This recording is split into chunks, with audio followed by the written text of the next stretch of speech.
live. Good morning. Let's do it. All right. Trying to get my banner looks terrible. That's all right. It's just going to sit there. What's up, everybody? Good morning. Good morning. It is Tuesday. Let me stop chewing gum before you guys fucking have a panic attack.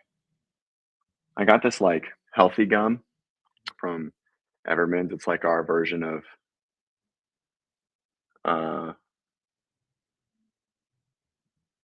like Whole Foods, and God, it tastes terrible. Anyways, all right. We're cooking. No one's here. 11 are here. Look at that. Amazing. Millions are watching. All right. What's a better angle? This way? No, not that way. This way, yeah. There we go. All right, that works. All right. What's up, everyone? Good morning. Good morning. What's up, Kenneth? Kenneth with the great Candlestick shout out. Candlestick coffee. Get that kick from Candlestick. That's what I'm talking about. Guys, Candlestick is the shit. It's great coffee right here. I just worked out. I've learned. So I love this coffee. It's very good. We got some other ones we'll show you guys on Friday. Some different flavor, different parts of the world, I suppose. And I've realized that one of my biggest training snafus or limiters is caffeine. And I can't train if I'm caffeinated. I've learned that recently. So what we're doing is basically it's either 6 hours removed from caffeine to train, or no caffeine in the morning, and then I just hit it, which is kind of strange because like I've trained on caffeine for 10 years. I don't know, what year is it? 2025. Yeah, 100%. Anywho, different origins. I didn't mean to be regionalist origins for the coffee styles. Got it. What's up, Misha? What's up, Jody? Good morning, Camille. Guys, Camille is amazing. Camille qualified for Masters semifinals, top 200. Savage. Camille got 15 something or another on 25.3. What was the workout? What'd she get?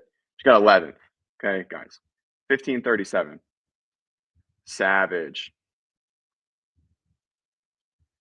I like this. It's like the reward. That's sort of how I'm starting to feel it. But if I'm training at like 10 a.m., geez, my hair is crazy right now. Then I have to go like 5 hours with no caffeine. So I have to figure out like the midday training session. What's up, Leslie? Guys, everyone in the chat, give Camille a congrats. She qualified for semifinals in 10:30 on is a fucking savage time for anyone on the planet.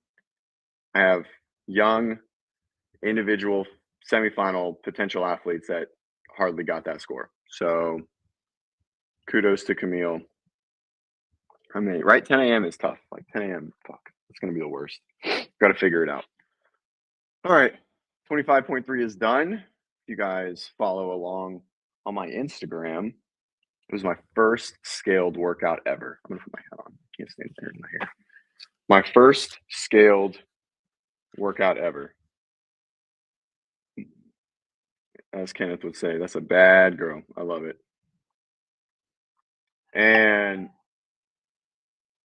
it was like a humbling experience, right? Like I'd never had to do that before in my life, right? Like, and to say that, like, I've done workouts where, you know, I couldn't do the weight because I'm not super strong, or I was doing a program way, but like from a like online competition or like a competition or a qualifier or anything of that nature, it was the first time I'd ever scaled a workout, like since the day I started.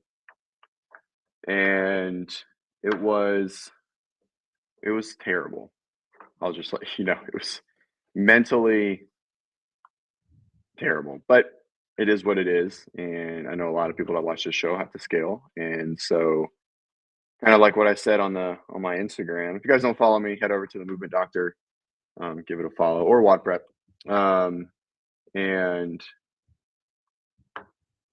And life situations change regularly, and so sometimes we just have to accept that's where it is, and then we have to roll with the punches and go from there.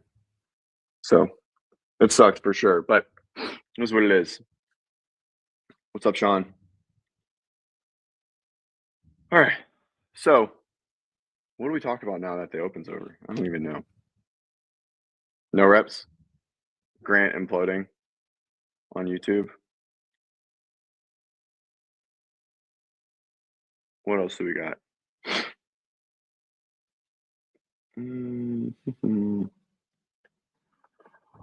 Oh, we're gonna take our first. Actually, I'm gonna take some more water.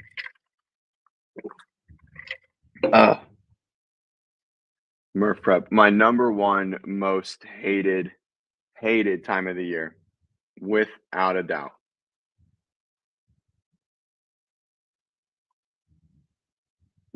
Most hated time of the year.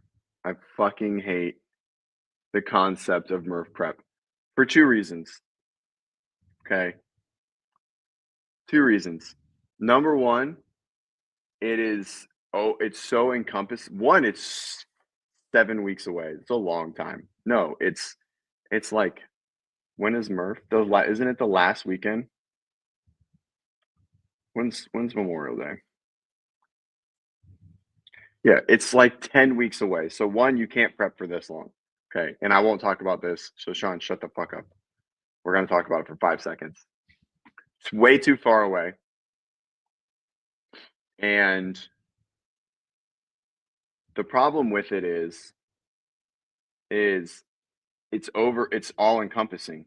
Even if you do it 3 days a week in some form of capacity, you can't do any other gymnastics.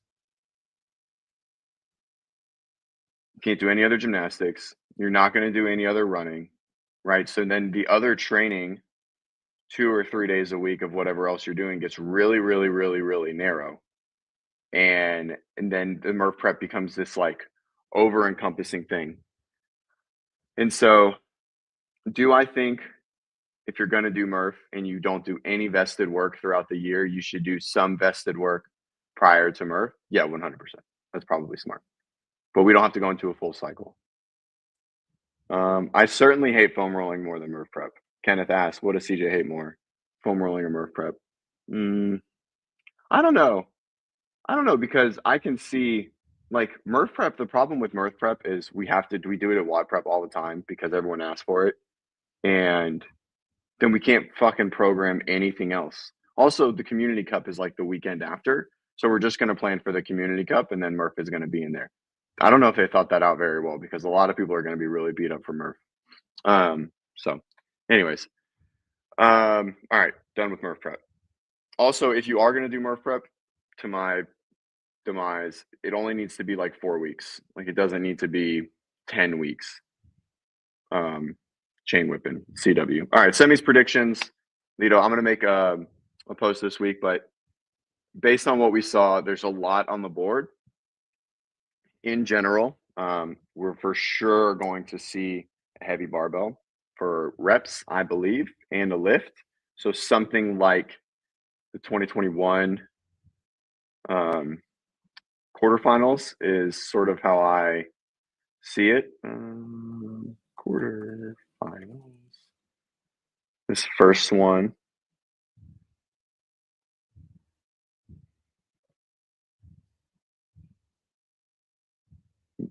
I don't know what I just found. Semifinals, workouts, individual. It's gonna be not online. So we're looking for, how do you fucking find quarterfinals? There we go.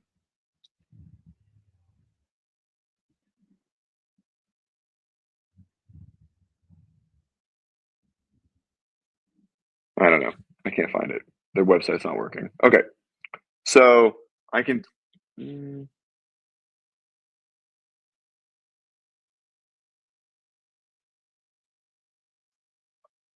I like that too. So I agree. Truthfully, most people don't need to walk in and try and hit Murph. Agreed. Like the Murph challenge for all the non-CrossFitters, um, it's a really bad idea, especially with the best. I love the strict work. I do for sure. But again, there's so much volume that comes with it that it just becomes over encompassing, right? So that's it. That's the only thing. What's up, Jeff? All right. So semis predictions. I think we're going to see 5 workouts. I mean, this has to score. Basically, Legends isn't doing it for Masters, which means Boz is 100%. And semifinals has to take 1,200 individual men and women to 12. That's a pretty crazy number. 12 people have to get chosen. So it has to be wildly balanced. I'm assuming Boz is going to do it. So you can kind of like take a guess. I know we're going to see rope climbs. We're going to see legless rope climbs, GHGs, and handstand walks without a doubt. We're going to see a lift to go from 1,200 to 12. A lift will 1,000,000% have to be there. I think it's going to be like an overhead squat, maybe even from the rack. But they've bitten themselves in the ass with like heavy overhead squats before. It's really hard to judge. We're going to talk individual, Lido, and then we'll go to Masters. But they're going to be pretty similar. I have a problem. Jeff, is this a melon cap? Yes, it is. I have a problem. If you've seen my house, I have like a few lined up. Misha, who goes to online semifinals, it's actually like almost the top like 1.5%. It's the top 1,200 men and women in the world, and then it's the top 2% of Masters or top 200. Okay, stick to the guns. So I think it's going to look like last year's quarterfinals, except another workout, probably with a lift, because of how narrow it's going. In my opinion, it'll be 5 scores, maybe even 6. It's only 4 days. Actually, it's only 3 days. I think. Let's see. Schedule. 4 days. May 1st, 2nd, 3rd, 4th. And then we have the last chance. I keep forgetting. They haven't talked about the last chance qualifier at all. Well, no one has really, but that's going to be awesome, by the way. That's 4 days as well, which is cool. So assuming that Boz is programming both individual and Masters, I would think they're going to be similar, but Masters is first, which to me would make it seem like it's not going to be similar. So I think Boz is going to have a pretty tough go at like making 2 different tests that are basically testing sort of the same thing. But we know there's going to be muscle ups, ring muscle ups, 100%. I know there's going to be rope climbs. Probably just practicing legless is ideal. GHD and volume. I'm going to guess another round of high volume wall balls since we didn't have any wall balls there. For sure, rowing for capacity. Probably not a shuttle run. I doubt we'll see a shuttle run there. I think we'll see like a long aerobic, sort of like the burpee box jump over wall ball piece from last year. I think we'll see some power type stuff that we've seen at the end of quarterfinals before, like the row, box jump, power snatch, like whatever it was, 25, 20, 10 or something at 185. I can see us doing something like that, but maybe with like a clean and jerk. I can see them doing some form of a strength test. If it's Boz, it's going to be a lot of muscular endurance. We saw a little bit of muscular endurance. I mean, I guess we saw a lot of it in the wall walk. But because it wasn't like 20 in a row, like we'll see a lot of compounding movement patterns. So like overhead walking lunge into handstand push-up or rope climbs and GHGs in the same workout, right? Or, wall balls with a box with a row, right? Like these things that are going to have a very similar pattern and similar fatigue components. That's what we're going to see in the Masters semifinals and the individual semifinals.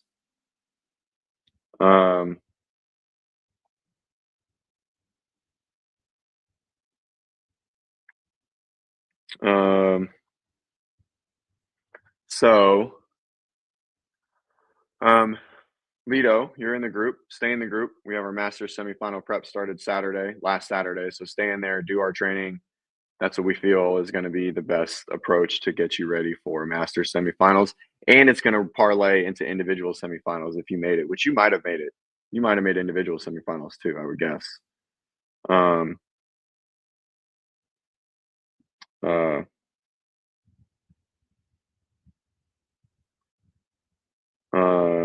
Let's see, Lito. Potentially not as bad. Yeah, the two judge thing. Lito, you're in the group, so your renewal will happen. Just stay in the group. Me and Ben are going live tonight inside of the group to talk about what's next, but the programming is in the RX track. So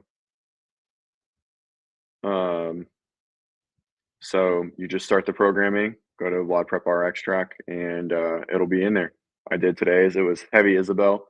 It was snatching, and then into heavy Isabel was our training today. Into something else, but I didn't do the other thing. I just wanted to do Isabel, which I did Isabel at 135, which is fucking heavy for me right now.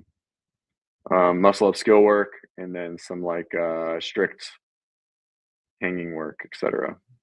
So, oh, you're not in the group? All right. I thought you were. I thought I saw it. Anyways, all right. Head to. I don't even know where. Let me get the link. I'll put it in the chat.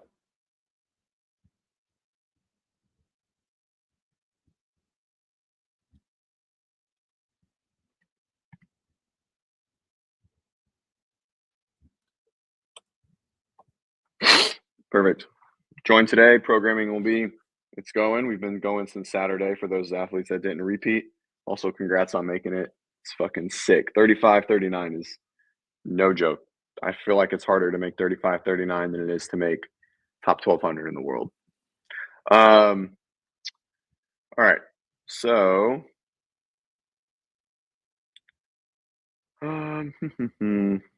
Leslie, congrats. Sorry I missed this.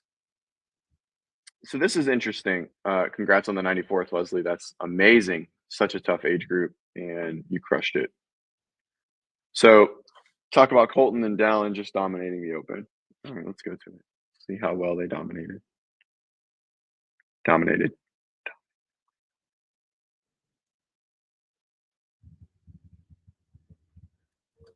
Games.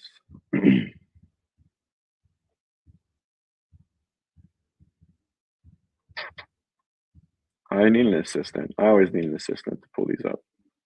It would be so much faster. All right, present. Share screen. All right. So I certainly wouldn't say, can you guys see? All right. I certainly wouldn't say that Dallin dominated. I mean, he beat Jeff. Without this first place, he probably wouldn't have, they won by 2 points. So, I mean, they all did, right? Like everyone up here, anyone under 100 points, right, is super special, right? Anyone under 100 points to finish the Open is amazing. Colton's performance was extremely amazing. But I don't know if it is a testament to his fitness. It is. Or if it's a testament, it is. I don't want to like take anything away from Colton. He's very impressive right now, for sure. It's a rowing workout, especially for the higher level athletes. I mean, it was 40% rowing. His wall walks were just so fucking fast. It's crazy. He looked like he was in fast forward when he was coming off the ground. But is that a testament to a balanced test? Probably not. Or is Colton really just excelling there, right? We know workout 1 and workout 2 just favored him and Miriam specifically, right? High volume squatting, a lot of burpees. right? And that's where they're exceptional at, those two specific things. They didn't win the second thing. He almost did. And Miriam, I don't think was anywhere. I don't want to say anywhere close, but right, she was 11th. Almost a minute off. This is a fucking insane score too. 10:18. I want to see this video. I wonder if I want to see Olivia's video. Anyone know where it is? Um,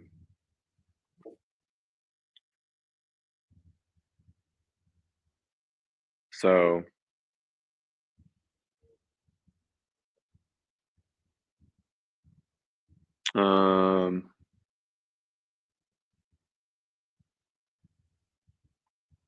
because this was crazy. Like, also, who the fuck is this person? I've never even heard this name.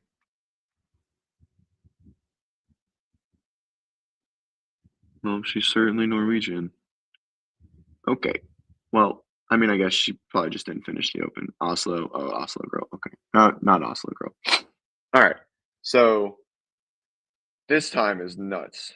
This is bananas. 10:18. Right. Talk about an outlier score. I really want to see what that looks like. In general.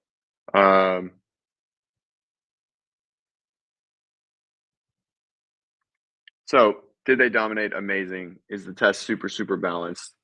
I don't know.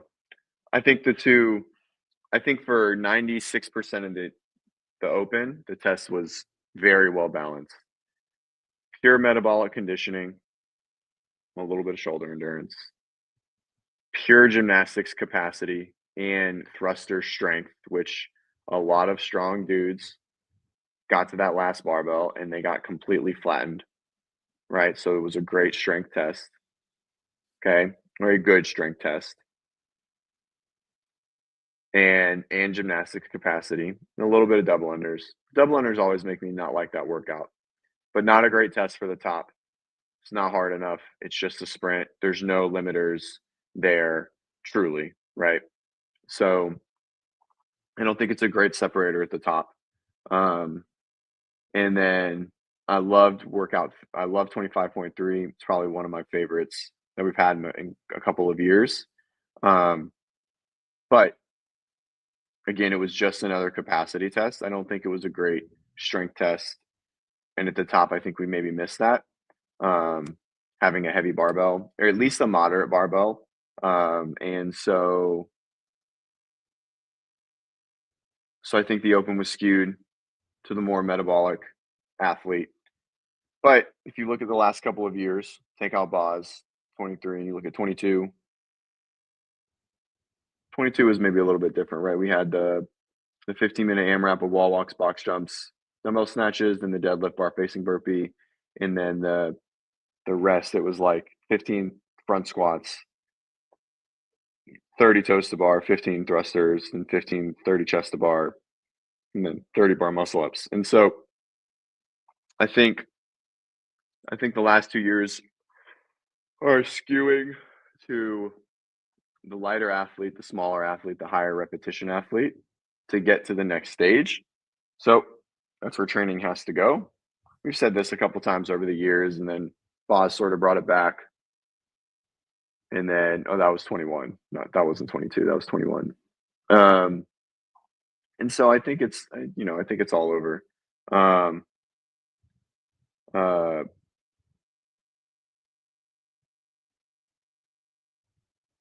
but it's amazing to see someone like Dallin, who's probably one of the stronger athletes in the sport, do so well in the Open, especially after what we were just talking about. A testament to his fitness and his ability. Not taking anything away from Colton. That's the most dominating Open performance we've ever seen. He has never even dominated the Open like that. But we'll see in semifinals how it goes. All right, something else. Someone asked Tia's finish, 144th. Okay, let's talk about it. Of how much of a nothing burger it is. So this athlete basically dicked around here in my opinion. I don't really know the gist of this. I think they did the workout the day before, like, they did High Rocks the day before. So, um and I wouldn't put too much weight on her finish. I still think it's a marketing ploy, their High Rocks push, her wanting to win in another sport, and then being like, "Oh, High Rocks is growing. Let's put our foot in the sand, really in the cement as a High Rocks company, as well as a CrossFit company with James, Tia being successful, being a world record holder, um, and I might not even be on the yeah. And James probably going to set a world record in the next year or two, right? And that's going to solidify them as a High Rocks company. And I think think there's a big influence there personally. I wouldn't put too much weight on any of her open ability or whatever. She's going to go to Torian. She's going to win. I know some of them think that it's a leave. It's going in the opposite direction. And I disagree. I think they know. I think they know that they need to weather the CrossFit storm for a couple of years and stay extremely relevant until like CrossFit finds its footing. Like if Tia were to leave now, I think Proven would in turn, I think it would struggle like eventually earlier than, if like we all like CrossFit just ceases to exist. Um, but I think if they can get through the storm, CrossFit can find its footing. Proven still has Tia at the top, potentially, other athletes at the top or Ricky or Colton, then I think it's gonna like maintain its footing in CrossFit, and I think it's gonna have a footing in High Rocks moving forward already, like immediately, and people are gonna join. I think it's a business decision on top of her addiction to winning and being successful in sport. So, um, it seems like the Open is the bottom of the pyramid. Quarters and semis, the two gymnastics, weightlifting. Yeah, I think there's, as we've seen that for a while. Dave has talked about that. Right? A lot of this, the 2019 games when he was like, "Okay, now we've proven that you can run, let's see who can lift." That whole tweet, right? That a lot of people hated. That means it wasn't balanced. When there's cuts and there's things like that, that makes an influence. But it does seem like there's this sort of stopgate approach to the programming um, where Dave wants to prove that people have aerobic capacity before they go into sport, which I mean, that's the teachings of CrossFit, right? So you can say that it's annoying and you don't like it, and it's the cardio open and whatever, but it doesn't matter. You just have to play the fucking game. Okay. So um anyways, uh but what this is gonna do for a competition like TFX or Syndicate, especially with something like Heavy Isabel, is I think there's gonna be quite a few females and males that don't move Heavy Isabel very well. Because I think there's going to be a lot of very aerobically fit people there, but not super strong. And so I think that's what we're going to see. I think um, we're going to see some people being exposed there, and then there's probably some people that should have gotten in that won't have gotten in, right? And that kind of stinks, but it is what it is. Tie 31, great, great move to Brute, um, doing his thing, talking about I don't know, his airway mouthpiece on Instagram all the time. But no, he seems like a good guy. He actually coached one of my athletes just moved to Jacksonville, and Ty was in her ear during the Open 25.3, and she did very good. And so she was super thankful and very spoke very highly of him. All right.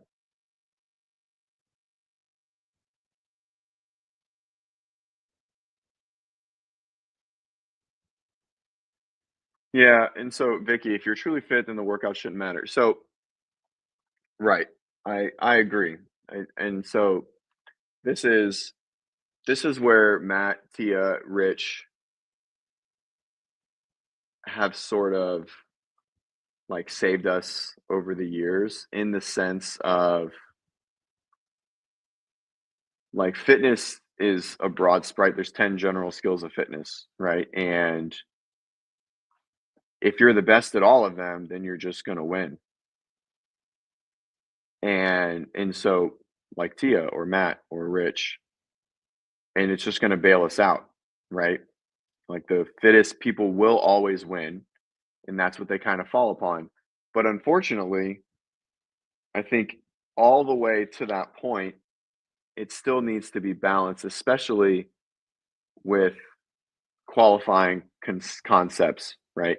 It would be like a decathlete. Like every decathlete has their specialty, right? Some are just really good everywhere, most are, but everyone has like their best one or two events. It would be like the decathlete qualifying for the decathlon in the Olympics on two or three events and not all of them, right?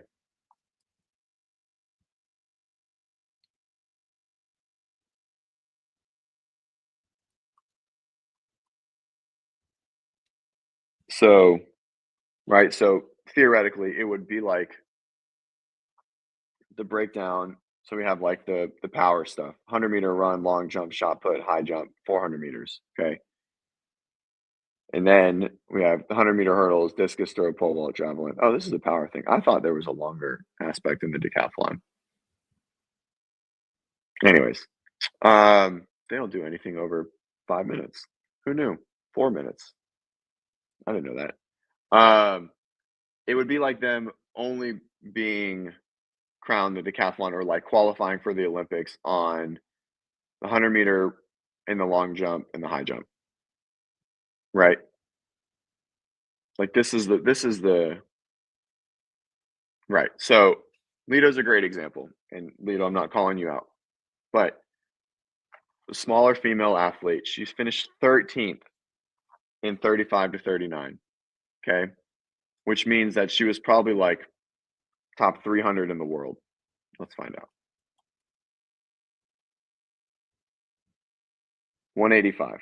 Okay, so she was 185th in the world, and let's see, we could probably. She's in Europe at 185th in the world. She almost qualified for Syndicate or TFX, right? Like if we just put her numbers in there, it would be really, really close. So say she does um, qualify. Hey, let's not. We're not going to take away your success. Like you made it. This is the test. It is what it is. But again, so qualifying for semifinals is one thing, right? Because now there's another qualifying process that's going to take 30 people and 200 or 400 for masters get to go, right? For 35. And so with that, there's still a buffer. And then the next test can be like the weed out test. But to go from 30,000 individual males and females in the east of the United States to 30, if it has to cut down that much, there needs to be more balance, right? Needs to be more balance. Did you get a W? Mm, mm. 1335. Yeah, you're fit. You're super fit. And so that's my only thing. I think it's fine for all the masters and top 200 for all the age groups. It looks great. I think it worked really, really well. Um, and even for the individuals going to the top 1200, I think it's fine. Top 1% is still so many people. No one in the top, right? Like you can't, not you can't, you won't not get the right people there no matter what the test is. So Vicky is right in that aspect, right? Like if you're truly fit, it shouldn't matter. But if it's cutting down from thousands to single digit numbers, it has to be more balanced because it's just such a narrow window that needs to be filled that it's probably not. There's going to be someone that sneaks in, and that's a big deal when one person can sneak into something like a syndicate or a TFX or even to the top 12 that's going to go to the games. That's a problem. It's not a problem to just get to the semifinal, right? But when you go from thousands to 10 or 20 or 30 athletes, there just needs to be a broader spectrum of testing. I don't even know if he would win.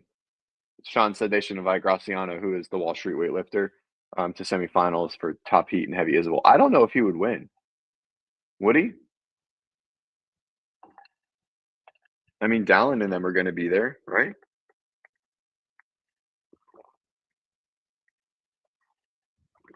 I don't know if he would win. I don't know if he'd pull it off. Sean asks how he gets fitter. What's up, Christian? I don't know if he would. I mean, he's done it. It's on his page. He's done it. I think he's done it at like 3:15. But I don't know if he would win, truly. Um,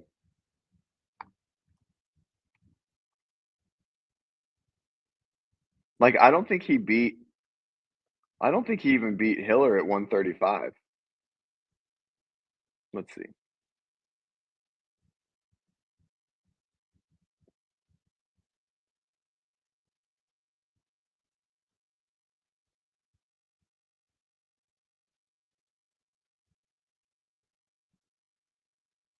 He's not gonna touch. You're fucking insane. He's not gonna touch and go.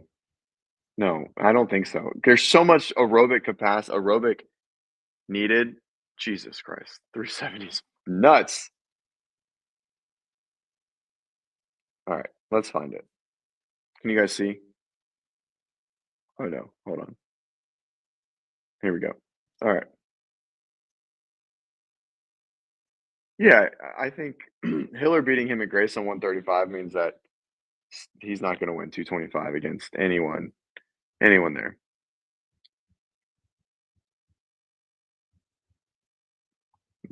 Come on. Mm.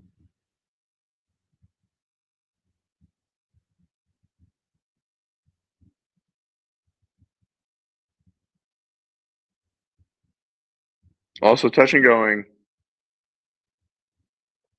Yeah, do we got a time? What's happening here? He didn't give a time. That's good. All right, let's see. 240. I mean, his page is so crazy, guys. This is nuts. Come on.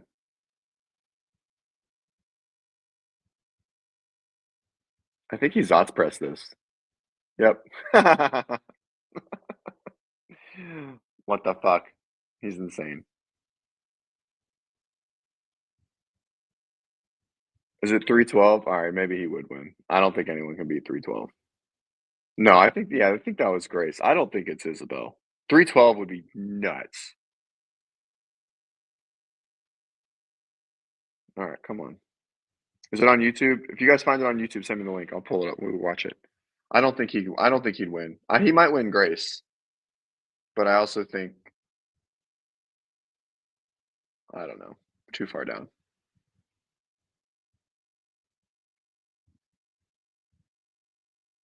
This is true. Did it at the ranch? Oh, I don't know. I don't know. Let's see. Just search Wall Street weightlifter heavy Isabel.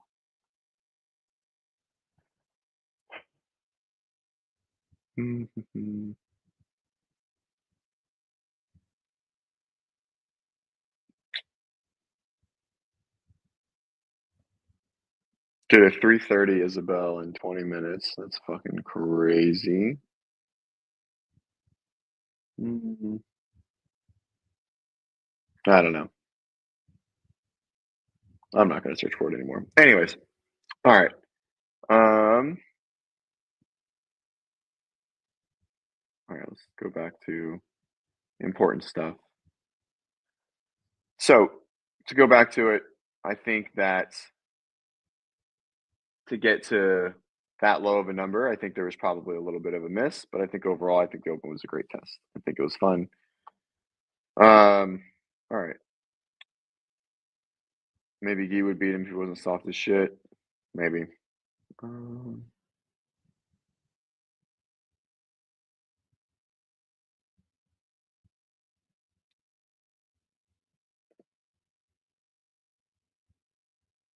If they have one run event and no swim at the games,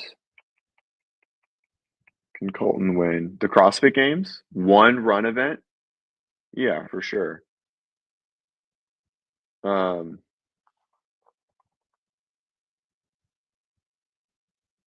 I think I think something like a rope climb event is going to be, at least based on years past, right? Obviously, he's been working a lot on weaknesses, which I hope so. Um, and where is this? Some weird stuff. And so I think one event over 12 um, is just a damage control. I think you're able to overcome that. I think the style of programming at the games does not yield to Colton's benefit. A lot of heavy load, long duration kind of stuff. But again, right, it's hard to, I don't like, I don't, this is the one thing that I can always guarantee that Dave has never done. Dave has never made programming to bias an athlete, right? Carlos says they will try hard to not make things easy for Colton. I don't think Dave gives a fuck who wins the CrossFit Games ever. He has zero care who wins. He just wants the test to be the test. He never cares. I thought he did for a long time, and I was like hard on that the year they finished with double grace, that he threw that down on the spot for Rich to win the CrossFit Games in 2014. Like I was like in um like the thick rope in the overhead squats. Um I was like, he fucking made this up so Rich would win, because it just fit him so well. And Rich went like 4 for 4 that day with first places. And so I always thought that was like a conspiracy in my head, to be honest. Um, but after listening to him all the years and seeing the tests that have come out, I don't think he really gives a fuck. Um, but if they have one run event, Sean doesn't think he'll win. Colton, I don't think Colton can ever take the spot.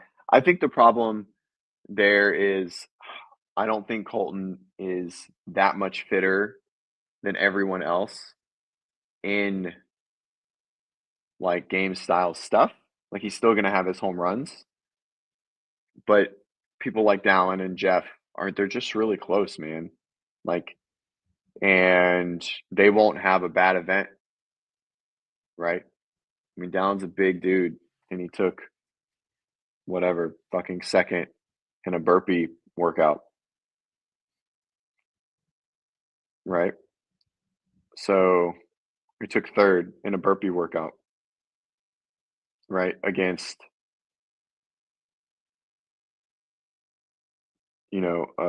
what's 173 centimeters?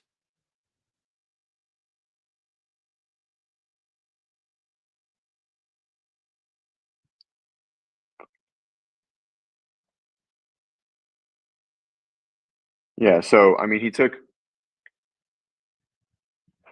yeah, I mean, this is the entire field is so good. Colton's 5'4". This says he's 5'8". No, it says 5'4". Um, I don't know what you're meaning, Renata.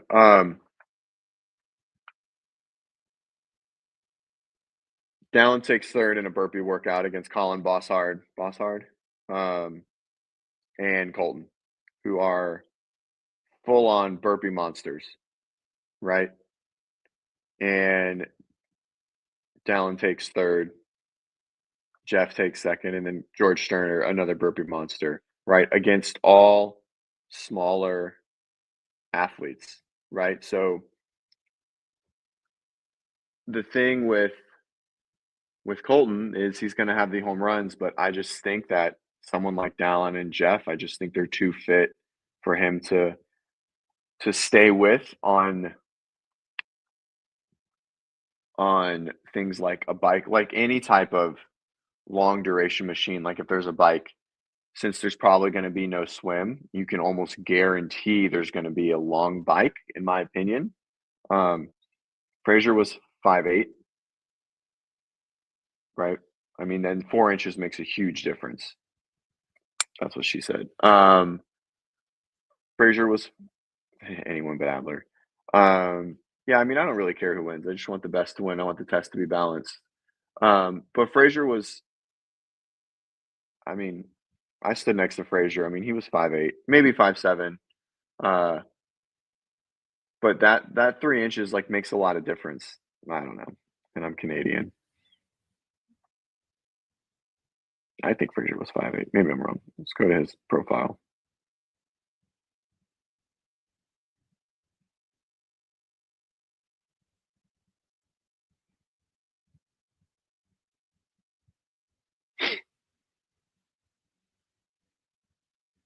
So he's 5'7". Um,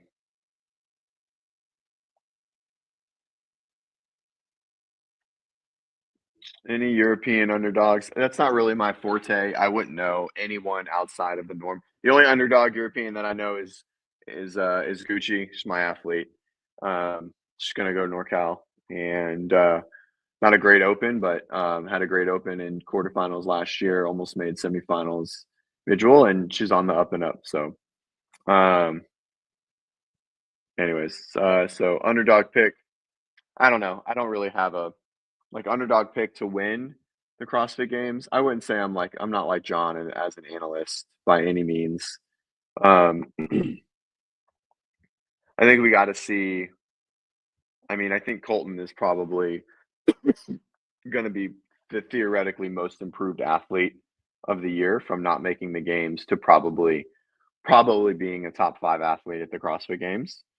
Um, so he technically is the underdog. I think there's no way to argue that it's most likely he will make the biggest jump from year to year of an athlete, probably of any athlete, right? I mean, I lied. There's some rookies that have come in, right? Noah got 7th his rookie year, and he got 7th, and so I think it's there. But I think, yeah, I mean, I think no, like Colton has to be the underdog by definition because of how poorly he did last year. I don't think Hatfield's an underdog. Hatfield finished 10th at the CrossFit Games. I think he's still going to do very well. I don't think he'll be. I don't think he beats Colton. I think he does better than 10th, but I don't think he beats Colton. Right? You guys only say Hatfield because of John. No one would say Hatfield for any other reason, right? I don't think he's as impressive as everyone says. He didn't win Wadapalooza when he should have beaten Sprague. Um, I mean, really, if you're lowering based on definition, like and how everyone measures someone else, I think Sprague is like your thing, right? So um, I think Hatfield's very good. I think he's like the future of the sport of like a perennial athlete and potentially a top 5. But I think he has a lot of just like mental holds. Like he's very good at the CrossFit stuff, right? Like inside of the arena. But the games just brings in a lot of different things, right? Things like sleds and biking and long running and I know seems like he's pretty good at running, but you have to be able to do it there. Yeah, James winning his second year. Bro, if James wins the CrossFit Games again, I'm gonna lose my shit. I'll be stoked. I'm on the James train. I think he's a great dude. I don't care what anyone says about his religious beliefs. You can all get fucked. He's a good human. Um, and I'm on the I want him to win. The ladies field will be crazy. It will be for sure. Except the top. I think Tia's gonna run away with it. Um, but yes, I have no idea. Gabby's not there, Laura's not there. Good year for Haley to get on the podium. Danielle. Emma's not competing. So Alexis, yeah. I think women's is gonna be amazing to watch. I'm really excited for this semifinal bit, like the way that it's designed. I just fucking hope that they can stick with one situation for at least a few more, but just a few years, right? Like don't change it a lot. Like if you take one spot away, right, from the online, Lucy's no. Lucy had a one off, unfortunately. I like Lucy, right? Um she pushed back a lot. She stood her ground against the guys on barbell spin when she won and she came on the show. Um, she really stood her ground on like, you know, why she felt the way she felt doing WFP or whatever. And so like I respected her for that, like doing it live and like not hiding behind a keyboard or whatever. But I mean, we got to see her again, right? Um, she was super impressive, uh, but I think there's a lot to prove still. She got to make the games. She hasn't made the games yet either, right? And it's not easy. I mean, top 12 in the world in an online workout.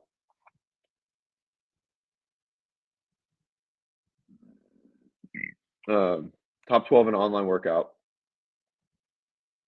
or top two in basically in another event. What did she finish in the Open? I haven't even followed her.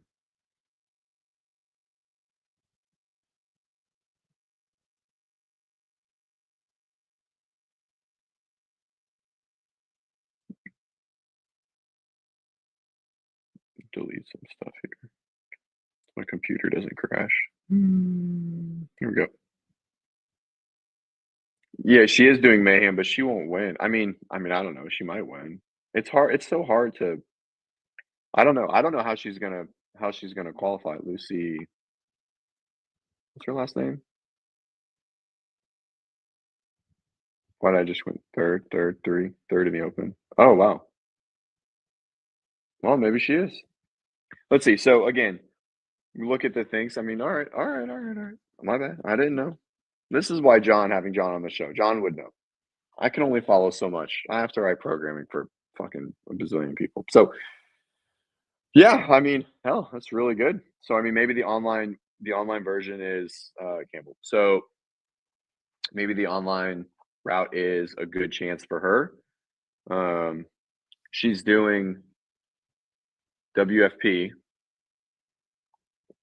so World Fitness Project week 1 is like Indianapolis is May 9th through the 11th,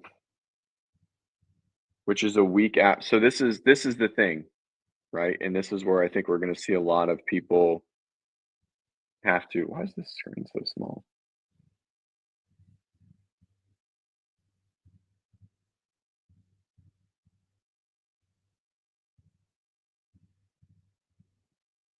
There we go. I think a lot of people are going to have to basically choose between, because the weekend before is the semifinals, right? So this is what I think is going to be interesting is if you're doing the online semifinal. So like Dallin's a great example. Dallin's doing the online. So he's going to compete 2 weekends in a row. Weekend 1 is going to be a beatdown because you're going to do every workout twice because you're going to try and qualify in the world. So then what happens in this week? What do people do in Indianapolis? Right? Like what do they do here? Because this is literally the week after. So, I mean, there's going to be a huge discrepancy of athletes competing in the Open or competing in semifinals and athletes going here. And this is where I think it's going to be. It's clear that you can't do both super successfully, right? Now, a lot of people will qualify through both.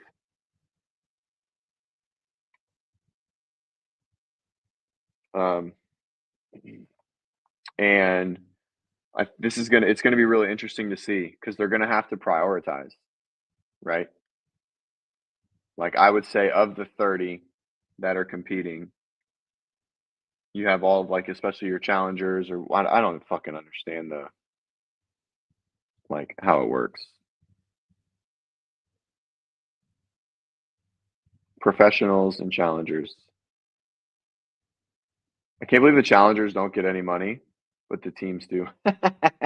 That was fucking hilarious. Um, so you have to do an online qualifier, also another qualifier, right, which I have no idea when that I assume that's starting soon.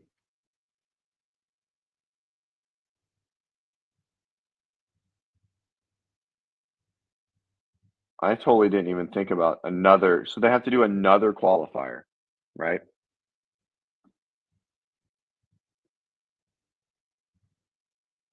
This is also very interesting. This challengers can earn points, but the problem is the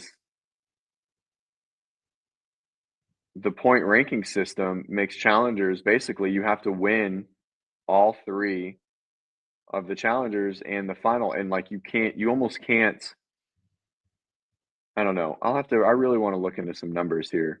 I think Spin put out the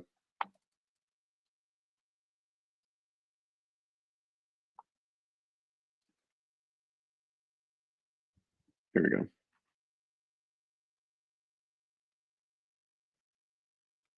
So, if you get alright, so you accumulate points 2 in the final.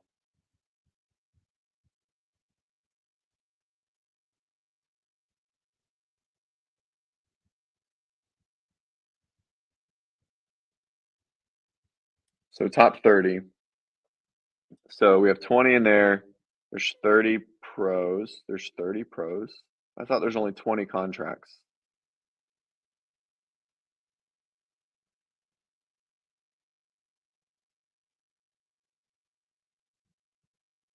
I'm so confused. How do you get in the pro?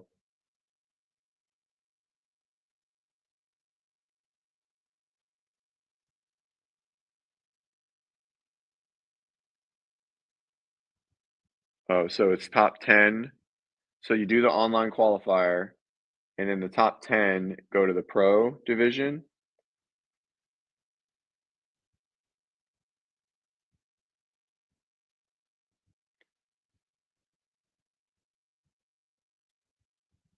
Oh, okay. So top 10 go to the pro. So you have to do great there, and then you have to do good. Okay, so it does sound like people all right. I thought you could only compete in the challenger division, and I was like, no one's going to earn points that way. And then the top 30 overall will go into the final event. All right, so I guess it makes a little sense. Like it seems like it's possible for athletes to accrue points and not be on contract, which is good. I think that's a good thing. But still, it's going to be tough, man. Like so then so we have the finals. So then how does this work?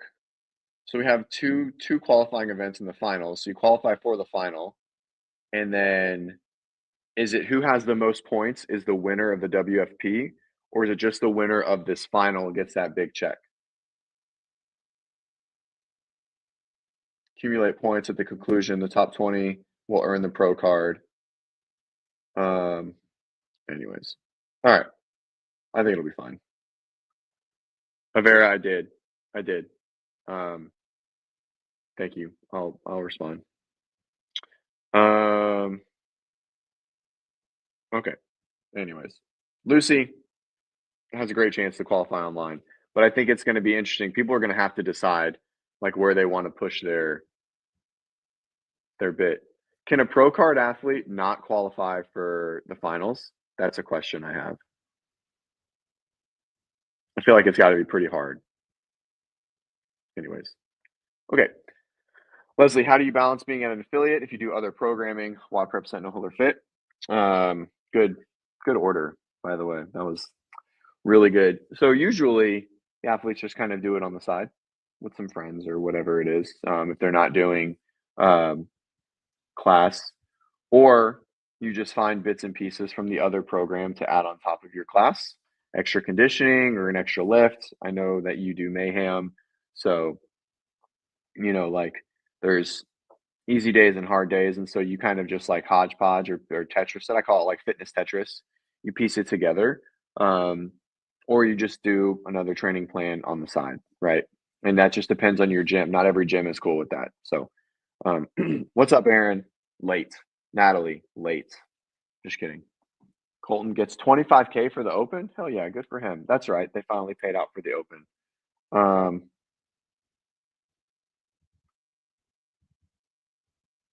um, a lot of people are in this position, Leslie, like a ton. Almost everyone that I speak with, there's like for one-on-one coaching, I do all of our sales calls, and the number one thing, everyone's like, "Oh, am I fit enough to do one-on-one?" Or, like, "Are my goals good enough?" Or whatever. "Do I fit the mold?" And the only for at least for us, the only mold needed for one-on-one coaching, right, is you can train on your own in some capacity, right? Like, you have, like, the ability, like, in the gym or whatever, and then you mentally don't need to train with other people all the time. And those 2 things are hard, right? But those are the only things, like, that's how you balance it, right? Lito says, "Leslie, I coach our affiliate, train in the mornings and open gym between classes, and then jump in an odd class every now and then." That's what a lot of people do. Most of the athletes that I know that still train at an affiliate and do one-on-one coaching. Um, and yeah, I remember it, Christian. They put out a podcast. I just haven't reviewed it in a minute. That's awesome though. Sounds like Aaron and I are in the same boat. Definitely.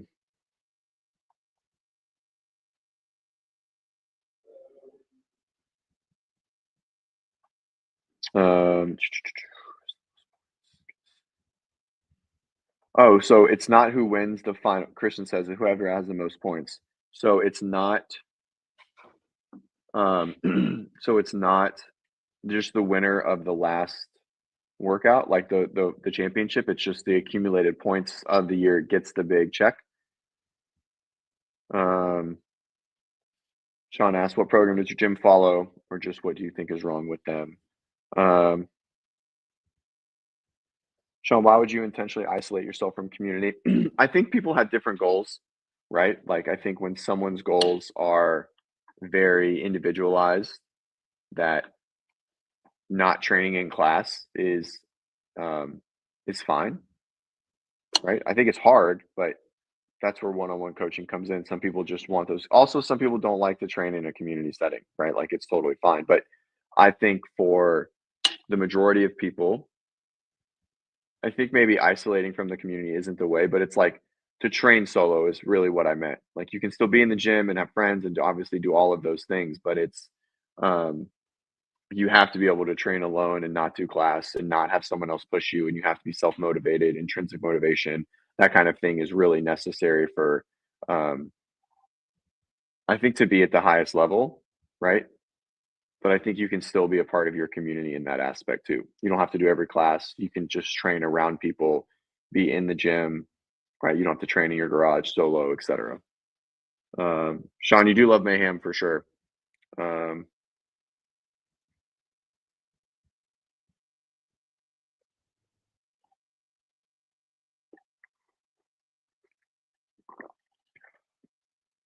yeah, Christian, why not get one-on-one at your affiliate? I ask this too. Every person that comes in, so I make sure that they cross that bridge, and I'm like, especially if they tell me they're at a really good gym, like, I love my gym. I'm like, well, then why don't you ask one of your coaches? Most of the time, the response is, um, they don't feel the coaches at that gym are experienced enough to write programming, which a lot of the time that's probably true, and they don't have enough time, or they just don't do it at all, right? So, um, those are like that's what I usually hear. Yeah, as Misha just said. I love jumping in an occasional class, Ben says.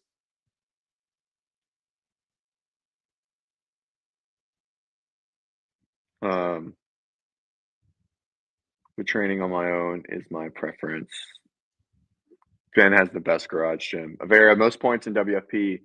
However, it's kind of yeah. That's why I'm looking at it. It's kind of strange. But we'll see how it plays out, right? I do like that there is a qualifier to get into the pro event, the pro point table every event. I assume except the last one, that's an invite only.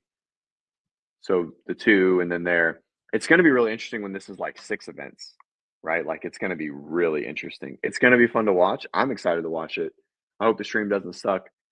3 events is great, but when it's like 5 or 6, and it's like all over the world, and these people are traveling literally all over the world, every 2 months for a week and a half at a time, I think people are gonna feel a little different about their $50,000 contract that probably they won't get next year if they don't go to all the events.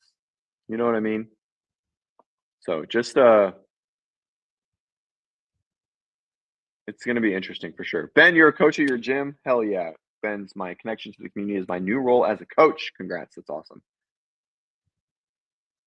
Um, Christian, it sounds like you need a new I think there's a difference between, like, facilitating a class and, like, writing programming.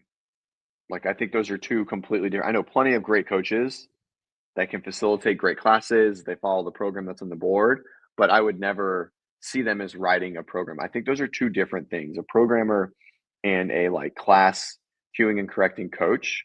Like, you can go all the way through the L4, and I don't like and not have, like, a great programming, like, from a A to Z year macro cycle, concurrent training or like weakness building. I don't know. Like I think those are 2 different things. So I disagree with you there.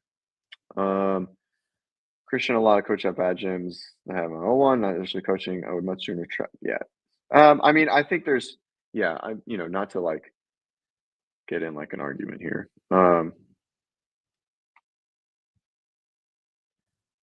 established brand doesn't know you like a coach sees you every day. I think we are.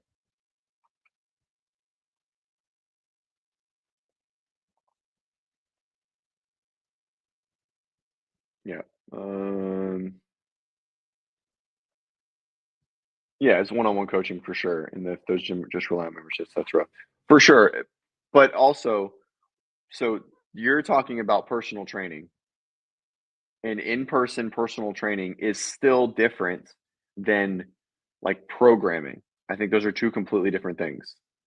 Some people just don't like to write programming and review online and that kind of stuff, right?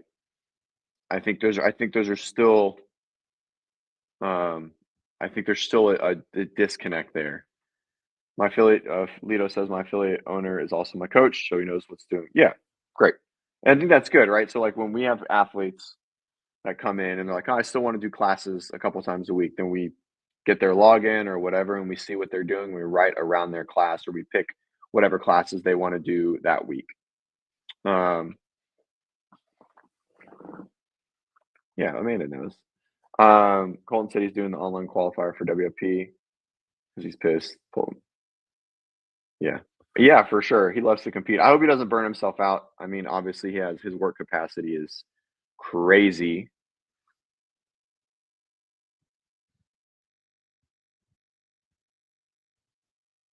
Um, that's crazy. Again, Christian, that's crazy. Not a great selling point for the L4.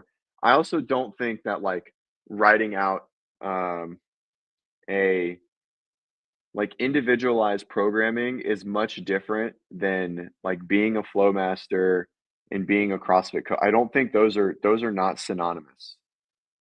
I don't think they have to do I think they have a lot of overlap, but they're not directly linear, right?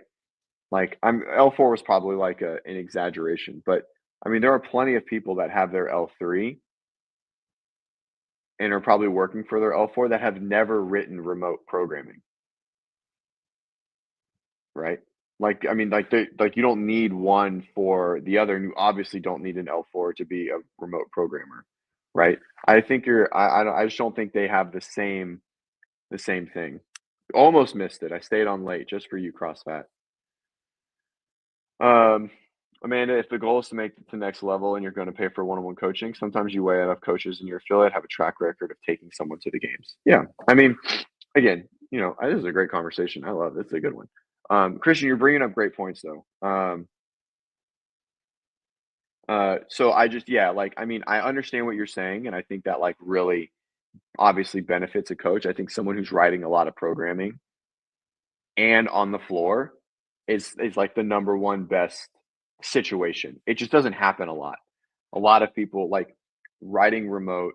I was on the floor to start, and I haven't been on the floor in years. And I want to. I want to be back on the floor. I love it. I love coaching in person, right? But it just like is so hard with like dad life and schedule, travel, really just dad life, right? My wife my wife's job, like she can't take off if he's sick, but I need to. And so, you know, so it's not something that's in the cards for me. I would love to, and I would love to push that needle forward. I love coaching in class. Um, but like I don't have that opportunity, right? And I know a lot of people that have coached thousands and thousands and thousands of hours that have never done remote, any type of online coaching, right? They only do one-on-one in person and class, right? And they don't write the class, right? Like the head coach does. So, um, anyways, but this is a good point. I agree. There's a lot of overlap there for sure, and that probably was a terrible selling point for L4. Not that they don't know how, right? It doesn't always have to come up. Um, Avera introduced 5-3-1. That's great. I love 5-3-1. Super simple. It's great. A lot of people need like very, very single strength work. Leslie, I don't know if that answered your question, but I like a hybrid, right? Like of adding in just pieces of it, right? Like just pieces of another program if you're really looking to supplement. I know. Um, Mayhem as Mayhem affiliate, you have a lot of options, right, to do compete and do the other stuff.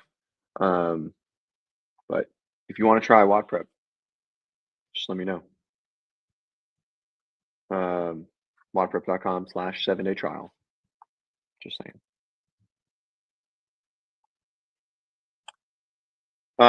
So, um, yeah, I like 5-3-1 Avera. I've ran it. I've ran people through it. And yeah, it's a good one, especially as like um someone who like doesn't have a strength background coming into CrossFit, right? While metabolic conditioning, and we'll finish on this one. Try not to stir up the pot too much. While metabolic conditioning is the base of the pyramid, strength and it is 100%. There's no question that it is the most important thing for our health overall, but strength is the foundation of being able to do the sport of CrossFit.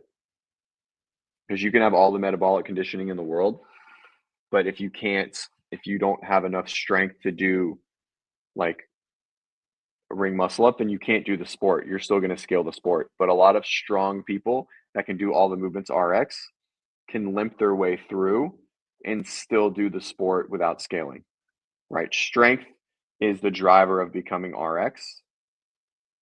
Metabolic conditioning is the driver to like push that forward, right? So in the sport itself, I think strength carries way more importance at the lowest level versus aerobic capacity. Because like just look at these three workouts; they were very aerobically driven, right? And no one would say they were strength driven at all. But if you have never lifted a 50 or 35-pound dumbbell and but you can do burpees and you can do walking lunges and you can do clean and jerks at like 25-pound dumbbell, then you would really, really have struggled, right? Right. But if you were plenty strong enough, you would just struggle on the burpees, but you could still do it RX. Workout two, if you didn't have the strength to thruster the last bar or the middle bar or even the first bar, and you don't have the strength to do pulling gymnastics, um, then you can't do the workout. Even though it's not a strength test, it is at the lowest level, right? The scale to RX athlete, right? More so than it's a gymnastics capacity test, right? It's a strength test first. You have to have the prerequisite strength to do pull-ups, to do chest to bars, and to do bar muscle-ups, and to do thruster at 95, 115, 135.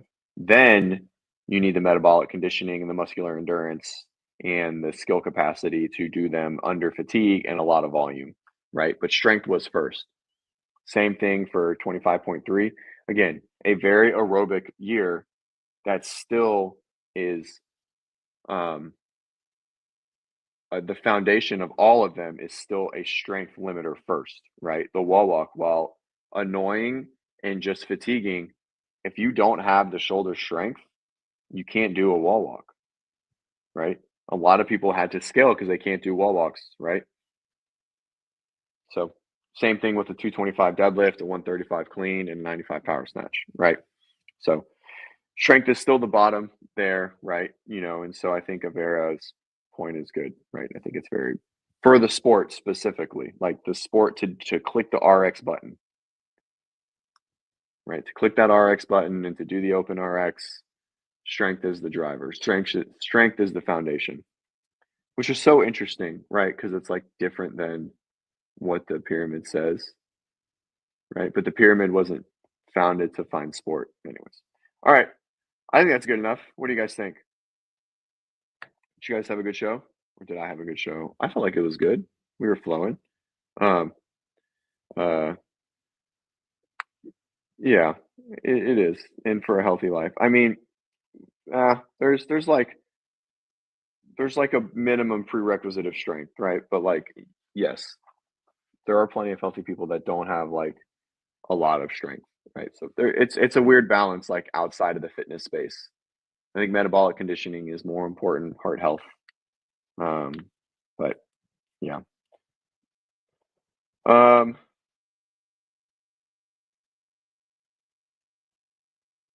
let's see what else. Yeah, good stuff, guys. Lido, maybe we'll see you in the group. Join, join for our semifinals prep. Um, our next cycle starts Monday for people going into the off season or preparing for the Community Cup. We will go into like a 12-week, it's like 11-week cycle for the Community Cup. So if you guys want to prep for that, or you want something else to prep for, that's what we're going to be focusing on. And WODprep starts Monday for all the athletes qualifying for semifinals or master semifinals. That program has already started. So if you guys are looking to join, head over to wodprep.com/training. Okay, wodprep.com/training. And join the program. We'd love to have you in there. I feel like it's a good thing. So, oh man, long. The next, not something I can explain right now. Me and Ben talk about head through our YouTube, and you can find me and Ben talking about the Community Cup. It's the next stage of competition for athletes that didn't qualify for semifinals for in CrossFit. It's in June. So, all right, guys, thank you so much. We'll see you on Friday, if not before. Peace.